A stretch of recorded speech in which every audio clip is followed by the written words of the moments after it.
নমস্কার, আবারও একটি ব্লগে আপনাদের সবাইকে স্বাগত জানাই। আজ মঙ্গলবার, সকাল থেকে কী রান্না করব চিন্তায় ছিলাম। তো সকালবেলা কাঠের উনুনে ভাত রান্না করে আমি কাজে চলে গেছিলাম।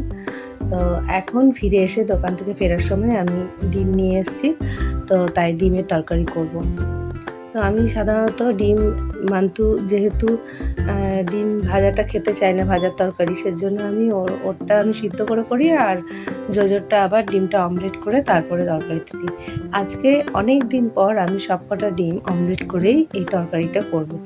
আমারও খুব খেতে ইচ্ছা করছিল, একটা ডিম আর সিদ্ধ করলাম না। তো যাই হোক, এইভাবে আমি আমার তরকারিটা কমপ্লিট করে ফেললাম। আর এদিকে আমের চাটনিও আমার হয়ে গেছে একদম।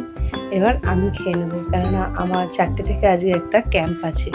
তো অবশ্যই সেটাও আপনাদের সঙ্গে শেয়ার করব।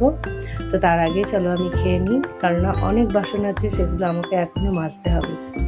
আর খাওয়া দাওয়ার পর যেটা একদম শেষে, যেটা আমার খুব অভ্যাস, সেটা হচ্ছে অল্প একটু ভাত নিয়ে সেটা হচ্ছে চাটনি দিয়ে খাওয়া। তো ভাত দিয়ে চাটনি খেতে আমার ভীষণ ভালো লাগে। তো সেটাই আমি এখন শেষ পাতে খাচ্ছি। তো আমার এই ব্লগটি কেমন লেগেছে অবশ্যই জানাবে। তো আবার দেখা হচ্ছে নেক্সট কোনো ভিডিওতে। তো ততক্ষণের জন্য সবাই ভালো থাকবেন। তো টাটা।